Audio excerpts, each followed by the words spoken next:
15 जून 2015 की रात जैसे ही घड़ी ने ठीक 12 बजाए, उड़ीसा राज्य का पुरी नगर अचानक अंधेरे में डूब गया। लेकिन यह कोई सामान्य पावर कट नहीं था। इसकी वजह थी जगन्नाथ मंदिर के गर्भगृह में चल रहा एक अत्यंत रहस्यमयी अनुष्ठान। घोर अंधेरे के बीच मंदिर के मुख्य पुजारी आंखों पर पट्टी बांधे और हाथों में मोटे दस्ताने पहनकर एक दिव्य तत्व को भगवान की मूर्ति की ओर ले जा रहे थे। यह दिव्य तत्व कोई और नहीं बल्कि श्री कृष्ण का हृदय था, जिसे ब्रह्म तत्व या ब्रह्म पदार्थ कहा जाता है। हर 12 वर्ष में होने वाले इस अनुष्ठान में भगवान जगन्नाथ की पुरानी मूर्ति से इस ब्रह्म तत्व को निकालकर नई मूर्ति में स्थापित किया जाता है। इसे भगवान के शरीर के परिवर्तन का अनुष्ठान माना जाता है, जबकि आत्मा को उसी रूप में सुरक्षित रखा जाता है। मान्यता है कि यह संसार का एकमात्र मंदिर है जहां भगवान आज भी जीवित स्वरूप में विराजमान हैं, और जब उनका शरीर पुराना हो जाता है तो उन्हें नया शरीर प्रदान किया जाता है। कहा जाता है कि इस ब्रह्म तत्व को आज तक किसी ने नहीं देखा, और जिसने भी इसे देखने का प्रयास किया वह जीवित नहीं बचा। इस दौरान पुरी में कर्फ्यू जैसा माहौल बना दिया जाता है। मंदिर को पूरी तरह अंधेरे में बंद कर दिया जाता है और अंदर केवल वही विशुद्ध ब्राह्मण होते हैं जिनका परिवार पीढ़ियों से यह सेवा करता आया है। उनकी आंखों पर पट्टी इसलिए बांधी जाती है ताकि वे न तो इस तत्व को देख सकें और न ही उसकी वास्तविक प्रकृति को महसूस कर सकें। वर्ष 2015 के अनुष्ठान में एक सेवायत का हाथ गलती से इस ब्रह्म तत्व से छू गया, जिसके बाद वह तुरंत बेहोश हो गया और होश में आने पर मानसिक रूप से अस्थिर पाया गया। यहीं से यह सवाल और गहरा हो जाता है कि आखिर ब्रह्म तत्व है क्या? क्या यह कोई दिव्य ऊर्जा है या केवल आस्था का प्रतीक है, या फिर सच में कोई ऐसा अविनाशी पदार्थ है जो युगों से अस्तित्व में है? मान्यता है कि इस ब्रह्म पदार्थ से लगातार दिव्य ऊर्जा निकलती रहती है और हल्का सा कंपन हमेशा महसूस होता है। कुछ लोग इसे अत्यधिक ऊर्जा उत्पन्न करने वाले एक रहस्यमयी स्रोत, यहां तक कि आर्क रिएक्टर जैसी अवधारणा से भी जोड़ते हैं। यही कारण बताया जाता है कि जगन्नाथ की मूर्तियां लकड़ी से बनाई जाती हैं, क्योंकि लकड़ी ऊर्जा को कंडक्ट नहीं करती और ब्रह्म तत्व से निकलने वाली ऊर्जा को नियंत्रित कर लेती है। वैसे क्या आपको पता है कि जब श्री कृष्ण की मृत्यु हुई तब पांडवों ने उनके शरीर को जला दिया था, पर फिर कैसे उनका हृदय बच गया और वह पूरी तक कैसे पहुंचा? आज से लगभग 5000 वर्ष पहले महाभारत युद्ध के बाद चारों ओर केवल विनाश और लाशों का अंबार था।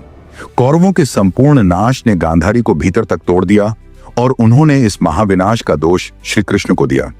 उनका मानना था कि यदि कृष्ण चाहते तो यह युद्ध कभी होता ही नहीं, और इसी पीड़ा व क्रोध में उन्होंने उन्हें श्राप दिया कि जिस प्रकार उनका वंश नष्ट हुआ है उसी प्रकार कृष्ण का भी वंश समाप्त होगा।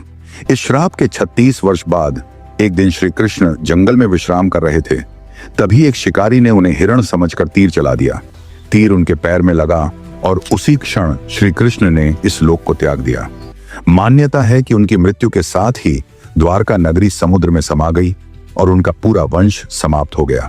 शिकारी को अपनी भूल का गहरा पश्चाताप हुआ, लेकिन श्री कृष्ण ने उसे यह कहकर शांत किया कि यह उनके ही कर्मों का फल है, क्योंकि पूर्व जन्म में वही शिकारी वानरराज बाली था जिसे राम अवतार में उन्होंने छल से मारा था। श्री कृष्ण की मृत्यु का समाचार जब पांडवों तक पहुंचा तो उन्होंने पूरे विधि विधान से उनका अंतिम संस्कार किया। उनका शरीर पंचतत्वों में विलीन हो गया, लेकिन उनका हृदय अग्नि में नहीं जला, बल्कि उससे और अधिक दिव्य ऊर्जा प्रकट होने लगी। इसी हृदय को आगे चलकर ब्रह्म तत्व कहा गया। अर्जुन ने उसे लकड़ी के मंच पर रखकर नदी में प्रवाहित कर दिया और वह बहता हुआ पुरी के समुद्र तट तक पहुंचा। उस समय वहां सब्र जनजाति निवास करती थी और उनके मुखिया विश्ववसु उस दिव्य तत्व की शक्ति और प्रकाश से अत्यंत प्रभावित हुए। उन्होंने उसे भगवान का स्वरूप मानकर नील माधव के रूप में पूजना शुरू कर दिया। उसी काल में मालवा के राजा इंद्रदुम्न, जो भगवान विष्णु के महान भक्त थे, उन्हें स्वप्न में विष्णु ने दर्शन देकर नील माधव की खोज और भव्य मंदिर निर्माण का आदेश दिया। राजा ने अपने पुजारी विद्यापति को यह कार्य सौंपा। अनेक प्रयासों के बाद विद्यापति को झांत हुआ कि यह दिव्य मूर्ति विश्ववसु द्वारा एक गुफा में छिपाकर रखी गई है। अनुमति न मिलने पर विद्यापति ने विश्ववसु की पुत्री ललिता से विवाह किया और उसकी सहायता से गुफा तक पहुंचे।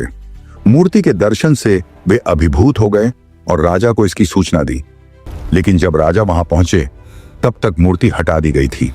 निराश राजा को पुनः स्वप्न में आदेश मिला कि समुद्र तट पर बहकर आए एक दिव्य वृक्ष से भगवान की नई मूर्ति बनाई जाए। वह वृक्ष अत्यंत कठोर था और कोई भी कारीगर उसे तराश नहीं सका। तभी एक वृद्ध साधु के रूप में भगवान विश्वकर्मा प्रकट हुए और शर्त रखी कि मैं एक कमरे में बंद रहकर 21 दिनों में यह मूर्ति बनाऊंगा और तब तक कोई भी इस कमरे का ना तो दरवाजा खोलेगा और ना ही कोई अंदर आएगा। राजा ने उसकी यह शर्त स्वीकार की और फिर मूर्ति बनाने का कार्य शुरू हुआ। दरवाजा बंद किया गया और कक्ष से छैनी हथौड़ी की आवाजें आने लगी, लेकिन 15 दिनों बाद अचानक से छैनी हथौड़ी की आवाज आना बंद हो गई। जब दरवाजा खोला गया तो साधु गायब हो चुके थे और केवल 3 अधूरी मूर्तियां रह गई थीं। राजा दुखी हुए, लेकिन तभी मूर्तियों के भीतर से धड़कन का अनुभव हुआ और दिव्य वाणी ने बताया कि श्री कृष्ण का हृदय इन्हीं मूर्तियों में विराजमान है। इन्हीं अधूरी मूर्तियों को आज पुरी में भगवान जगन्नाथ, बलराम और सुभद्रा के रूप में पूजा जाता है। अब यदि हम मंदिर के शिखर पर स्थापित सुदर्शन चक्र की बात करें तो इसे लेकर एक बेहद रहस्यमय दावा किया जाता है। कहा जाता है कि मंदिर के किसी भी कोने या दिशा से इस चक्र को देखें, ऐसा प्रतीत होता है मानो वह सीधे आपको ही निहार रहा हो। यानी देखने वाले की दिशा बदलती है लेकिन चक्र की स्थिति नहीं।